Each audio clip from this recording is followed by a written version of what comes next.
interrupt this program of music to bring you a bulletin just received in the WOR newsroom.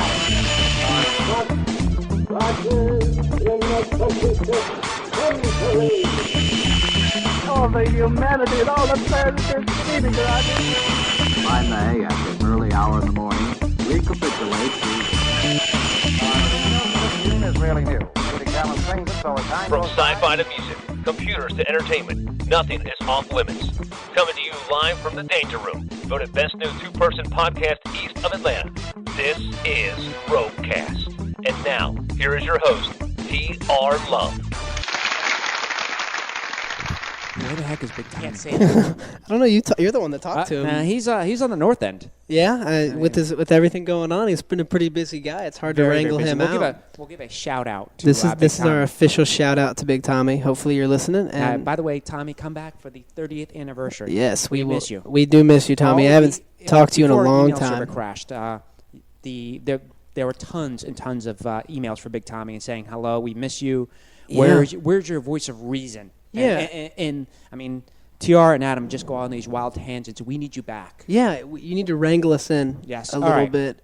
Just wrangle us in, Big Tommy. Okay. Well, let's see. What else do we have? We were going to talk about Teen horror movies. teen horror movies. And in relation to, we have a couple of topics. I got a lot of emails about this also. The difference between a PG-13 and a rated R teen horror movie. Yeah. And we're also going to talk about sex in horror movies. Right, but let's go. I thought the perfect example of a PG-13 versus R-rated movie was the Alien movies. Yeah. All the movies prior to Alien movies had been rated R, Mm-hmm. except for the Alien versus Predator, which was PG-13. Which is strange because usually when they make new ones, they get more violent. Right. Because, like, if you've seen the Texas Chainsaw Massacre movies, even though they are rated R and so pretty violent, the newest Texas Chainsaw Massacre is the most violent of the films. Right.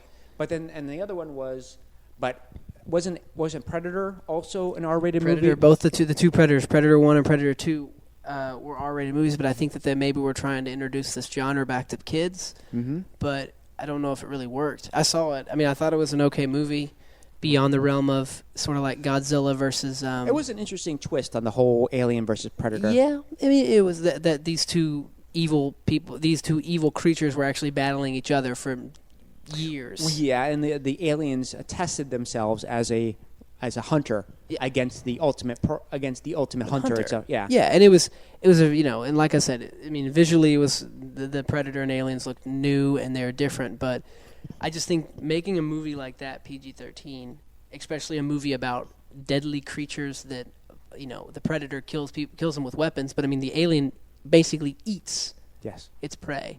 Mm-hmm. You can't really show that in PG-13 movies, so it's like off-screen violence, like the shadows and. And that, they had the whole labyrinth thing going on, and there was some violence. I mean, for a PG-13 movie, it's pretty violent. But there are good movies coming out that are really violent that are necessary. But we go back to the old crime movies back in the 40s, where those clearly they weren't rated R, and they showed lots of silhouettes and lots of misdirection, and they lots of assumptions that people the door closed and then you heard the shots and you knew what happened. And then you opened it. The guy opened up the door and there were just two legs on the ground. You didn't have to see the blood. You didn't have to see the shots. And that's classic film noir. I'm was a film major, so you obviously study that. And that's maybe we should do RogueCast when we go to video and do it in film noir. There you go. With just shadows projected on the wall of me and you talking and hand motions, but no actual visual. What I was thinking about was, one of us in profile and then the other one's in full, and then we could talk like sort of like Alfred Hitchcockian style. Yeah, that would be okay. I would enjoy that, but. I mean, those kind of movies weren't necessary to explain what was going on. Like in a gangster movie, you don't have to show that much violence. But I think if you're going to do a horror movie and you're going to do a horror movie right, take some of the better horror movies of the last couple of years. I mean, 28 Days Later, they don't hold any punches when it comes to violence. I mean, it's very violent. It's about zombies. Think about George Romero. Mm-hmm. So I mean, violence in horror movies are necessary. Sometimes. The amount of violence isn't necessary, but I think that to get what you're getting at, if you're going to make a horror movie, you better make it R. You have to go all the way. All right. Okay, so I mean, And speaking of horror movies, and I had emails flooded into my inbox. I don't know about UTR, but me, it was crazy. Was the teen sex movies, the horror movies, the sex scenes in horror movies? Well, I the ones that I got through on my email before the server crash was not scary movies, but what was the ones with Scream. Scream. Which, yes, and they almost epitomized or actually made fun of. Yeah, they were more parody. Right. Of at least the horror first movies. one was. And the first one was fantastic. And that is the only movie that I've seen that there's a sex scene in which after the sex scene nobody dies. Right. But they use it as a they use it to make fun of it because the guy that's having sex with the girl is the killer and the girl is the only person still alive. Right. And and that was that I wouldn't even consider that the same thing. I mean, think if you've seen... No, but he uses that against you because you're all waiting for the next person to die. Yeah, because you think he's going to die, and then you think, okay, so maybe he's not the killer, and they just use that against you to make you believe in all the... You think, well, she's going to die now because she had sex. Right. Because if you think about it, the only people that ever live in horror movies are the girls that don't have sex. Right. Oh, usually, yes. There's one girl who's usually smarter than everybody else, and she usually ends up living, and nobody else. And by the way, the killer usually ends up living due to a freak, tragic accident. He ends up living. Yeah, he falls on his knife the right way to where it doesn't totally impale him. Mm-hmm.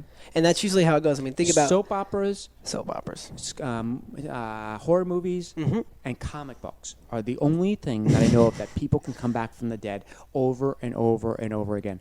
Yeah, and it's in the... I mean, how many times has Magneto come back? And how many times has... Red Skull come back from the dead. Oh yeah, and he was buried alive in a cave from Captain America. And they actually showed him die, run out of breath. Yeah, 40 years later he comes back. Of course, he was only pretending. Mm-hmm. He was just pretending. And no, but I mean the horror movies. I mean, any of you guys that have seen horror movies know that if you have sex in the first scene of the film, you're dead. Mm-hmm. Even like Snakes on a Plane, we were just talking about it. The first people that die are the couple smoking weed and having sex in the bathroom. Right. So I mean, if you see a sex scene, just know. I mean, like think about the first Jason movie, the one where you find out the twist ending that Jason, the mother, is the actual killer. But there's sex scenes in the first scene, and then the people that run off in the woods to have sex, they get killed. And I mean, every person that has sex, you'd think they'd remember after seeing all these movies that don't have sex in a movie. Mm-hmm. Just hold it in for 2 hours. All right. Let everybody else die.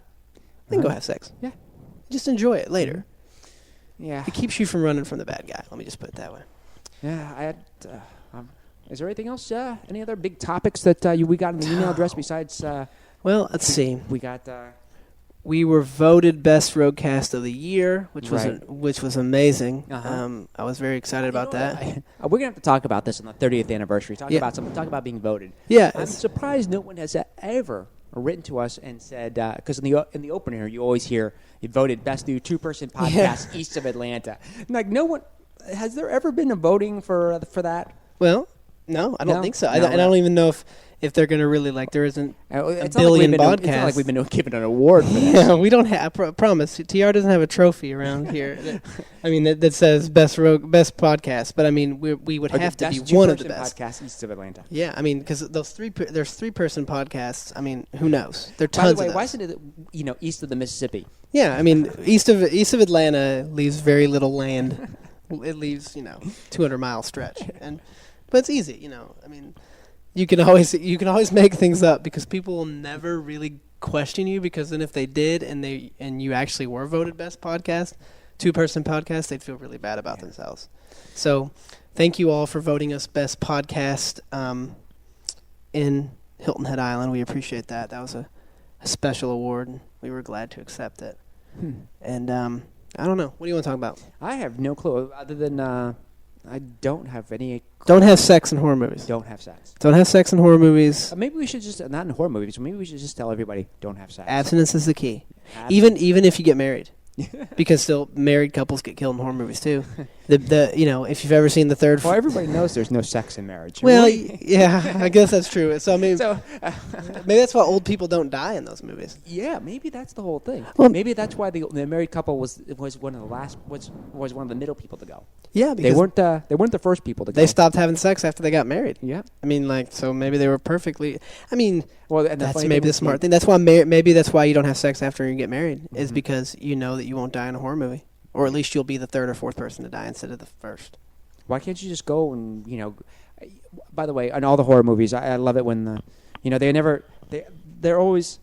The whole place will be like, don't go in that room. Don't go in the room. But what do? They go into that room anyway. Don't go down the steps. Don't go down the steps. They go down the steps. Don't open that door. Don't open that door. Yeah. Don't pull out the knife. Don't do anything. Don't turn your back. Don't turn your back. And what did they do? Turn their back. What about the Alfred Hitchcock movie, not Amityville Horror. I'm not getting the wrong one in my head. But where Bates Motel one. Oh, Psycho. So Jennifer Jason Leigh's at the top of the steps and she looks down. Or no, it is. And Heche. No, it isn't. You were talking about the original. Oh, you're talking about Janet Leigh. Janet Leigh, right? And she looks down and she's looking down, and everybody in the movie theater goes, "Don't go down the steps. Don't go down the steps." And what does she do? She goes down the steps. Yeah, and it's your death. Your death, but she doesn't actually die. Yeah, I know, but she finds out who the real killer is. Exactly, and the thing is, horror movies. I guess that's why Scream was so popular, is because horror movies are so cliched now. Yes. When you watch a horror movie, listen. If the phone rings and you're in a suspicious person's house, you're babysitting or you're visiting, do not answer the phone. Right. Do not answer the phone. And if RogueCast calls, do not answer the phone. By the way, if some guy picks up the phone with a really weird voice, hello, don't talk. Don't continue to talk to him on the phone. Yeah. Don't give him your name and your social security number because either it's a person trying to steal your identity or they're trying to kill you. There are two reasons. Yeah. By the way, what's the address of your house? Hey, we're just calling to find out where you live. Oh, we live 3 houses down. On the left. Left. I've got the ones with all the lights on. And I'm the only one here. Right. Everyone else has gone out for the evening, and there are several open doors. Right. And by the way, even if I screamed, we live pretty far away from another neighbor that no one will be able to hear us. That should be our answering machine from now on. There's about a mile difference between my neighbor and myself. Yes. And the neighbor who's a mile away is 80 years old and hard of hearing. He turns off his hearing aid after 7 o'clock. So if you're going to come by after 7 o'clock. We're just starting to ramble now, people. All right, when we come back, we will come up with a brand new topic, and we will come up with something else. We'll have nothing with snakes on a plane or horror movies.